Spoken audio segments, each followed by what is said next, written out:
আসসালামু আলাইকুম। আজকে দুইটা বিষয় খুব মনে পড়তেছে, একটা রমিসার ঘটনা এবং বাংলাদেশ অন্যান্য শিশু ধর্ষণের ঘটনায় দুইটা কথা খুব পড়ছে, একটু মনোযোগ দিয়ে শুনবেন।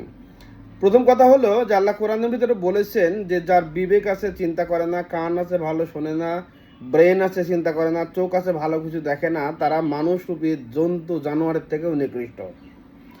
আর একটা কথা মনে পড়ছে, আমার এক শ্রদ্ধেয় স্যার যিনি ট্রেনিংয়ের ভিতরে কথাটা বলেছিলেন যে কোনো মানুষ মানুষ হিসেবে দুই পা থাকলেই সে মানুষ হিসেবে পরিগণিত হয় না। পৃথিবীর সকল প্রাণী, যেমনভাবে ধরেন পশুর ঘর থেকে পশু হয়, বাঘের ঘর থেকে বাঘ হয়, মাছের থেকে মাছ হয়, জন্তু জানোয়ার থেকে পৃথিবীর সকল প্রাণী, সকল গাছগাছালি নিজ পৈতৃক সূত্রে বংশীয়ভাবে তার জন্মগতভাবে সেই বংশে পরিচয় বহন করে।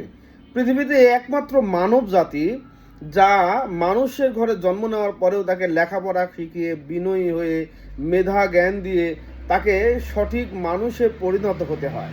শিক্ষা দীক্ষায় যদি সে সঠিক মানুষ পরিণত না হয়, তাকে আসলে মানুষ বলা যায় না, সে আসলে মানুষরূপী জানোয়ার, জন্তু, নিকৃষ্ট, পশুর থেকেও নিকৃষ্ট। কথাটা মনে পড়ে যে একজন মানুষ নিজের স্ত্রী সন্তান থাকার পরেও, পরিবার থাকার পরেও, এই যে 3, 4, 5, 7, 8 বছরের বাচ্চাদের দিকে, লালসার দিকে তাকায়, এদেরকে মানুষ বলা যায়? এদের কখনো বিচারের আওতায় আনা হয় না। বাংলাদেশের এটা অত্যন্ত একটা দূরদর্শিতার অভাব। সরকারি এটা একেবারেই ভাবেই মানে কি বলবো, মানে আইনের প্রচারের অভাব বা আইনের প্রয়োগের অভাব পড়ছে, যার কারণে এরা সুযোগ পাচ্ছে বেশি।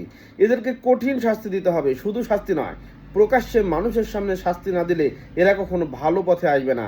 আমি চাই সকলের সামনে এদেরকে কঠিন শাস্তি দেওয়া হোক, মানুষ শিক্ষক।